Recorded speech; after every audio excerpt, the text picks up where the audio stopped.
Brazil's president is standing up to President Trump over his latest tariff warning. Now, Lula da Silva. President Trump says he plans to impose a 50% tariff on goods made in Brazil starting August 1st. Earlier today, the president sent tariff letters to 7 more countries, including the Philippines, Brunei, Moldova, Algeria, Iraq, Libya, and Sri Lanka. Absolutely. Another letter has been posted on Truth Social. The president writing to the leader of Brazil, saying that he's imposing a 50% tariff on all imports coming in from Brazil as soon as August 1st. You've seen the headlines, but what you haven't seen is the storm it's about to unleash. Behind that 50% tariff and Brazil's fiery retaliation lies a chain reaction that could spike your grocery bills, empty your coffee shelf, and shake America's place in global trade. This isn't just policy, it's a power struggle with real-world fallout. Stick around because what's coming next affects your wallet, your choices, and the world economy. It all began with a short but explosive letter dated July 9, 2025, when Donald Trump announced a 50% tariff on any and all Brazilian products effective August 1st. A steep jump from the 10% base tariff already in place. The letter also ordered the U.S. Trade Representative Jamieson Greer to launch a Section 301 investigation into Brazil's trade practices and even its treatment of U.S. tech firms. According to USTR, this probes attacks on American social media companies and other unfair trading practices that harm American companies, workers, farmers, and technology innovators. Brazil, the U.S.'s second-largest Latin American trade partner, was publicly blindsided, receiving the letter without prior warning. With billions of dollars in goods, beef, coffee, machinery suddenly on the chopping block, markets jolted and retailers panicked. And as the August 1st activation date draws near, the clock is ticking on a trade flashpoint that could reshape global supply chains.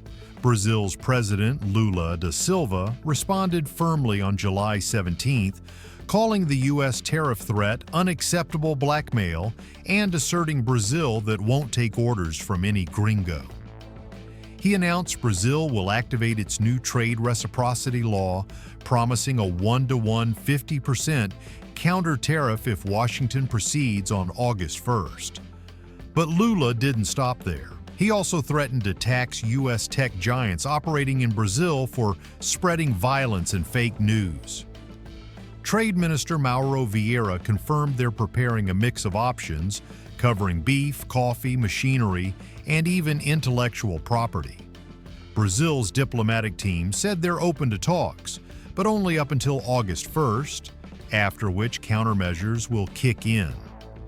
Analysts warn this tit-for-tat approach marks a sharp turn from mild protest to full economic warfare. With both sides ready to strike, global markets are holding their breath. Because this isn't just rhetoric, it's a direct challenge, and the countdown is on. Brazil is not just another trade partner, it's a vital backbone for U.S. supply chains. It supplies about 35% of all U.S. coffee imports, and 23% of American beef imports come directly from Brazilian ranches. Even as coffee futures jumped 70% last year due to droughts, Brazil still remained the dominant source, accounting for 1/3 of U.S. coffee supply. Without it, that morning cup of joe could cost far more or simply vanish from the shelf. Meanwhile, Brazil's beef fills 1/3 of U.S. import demand, especially crucial during drought-caused herd shortages. Beyond food, Brazil dominates machinery, engines, electronics, timber, and even regional jet exports like Embraer. 60% of Brazilian machinery and over 40% of its timber exports flow into the U.S. In short, a 50% tariff doesn't just target niche goods, it shakes the entire rhythm of everyday life. Your coffee, dinner, work tools, and even the plane you might fly.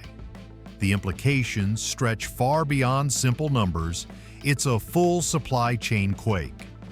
American consumers are already feeling the shockwaves of the Brazil tariffs.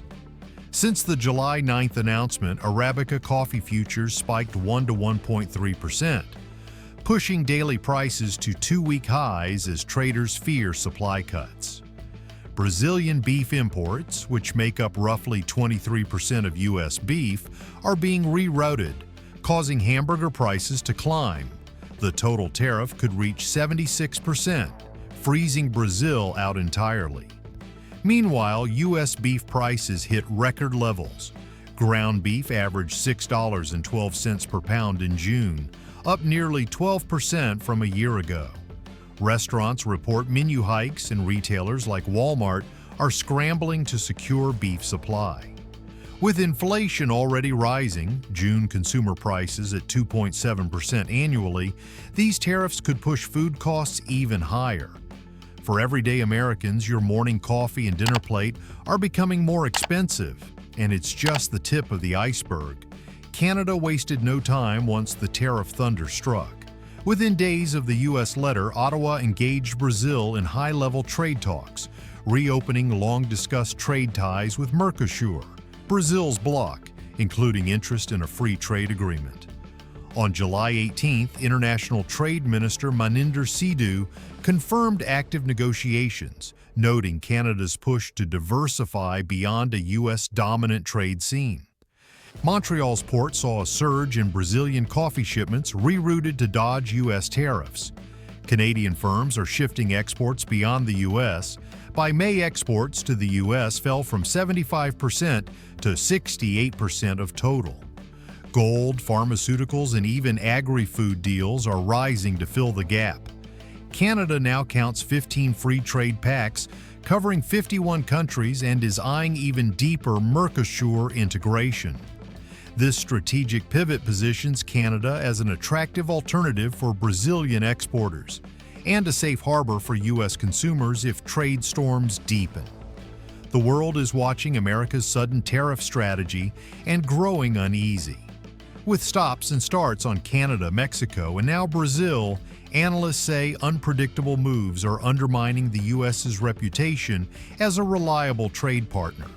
According to the Tax Foundation, current tariffs could raise the average U.S. import duty to 11.6%, the highest since World War II.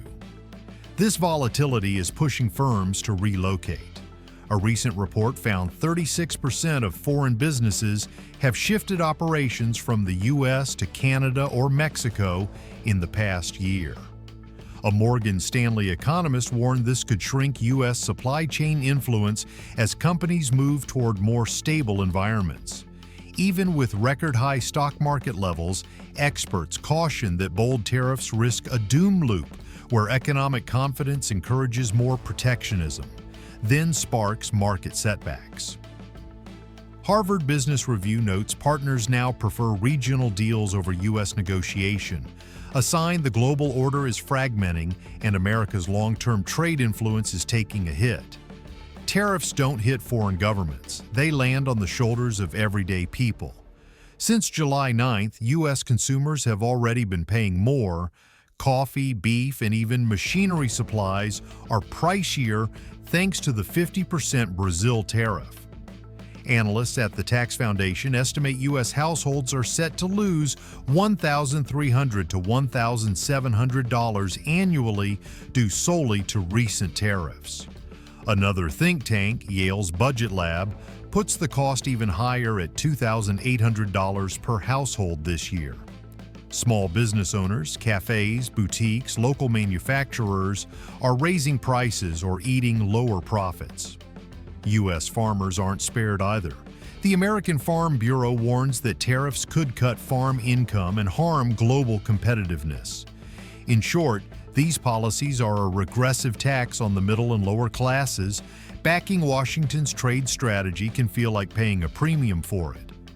With the August 1st deadline looming, both sides face a critical choice: dial down tensions or let tariffs hit. Brazil's Vice President Geraldo Alckmin announced on July 15th that the government is working swiftly to reverse these tariffs and may even ask for an extension if dialogue stalls. Meanwhile, the U.S. Commerce Secretary Howard Lutnick said on July 20th that trade talks with the EU and potentially Brazil could yield deals ahead of that cutoff. Analysts describe Trump's threat letters as an escalate to de-escalate tactic designed to force partners into negotiations under pressure. Brazil, however, is also signaling readiness for WTO action under its Economic Reciprocity Act.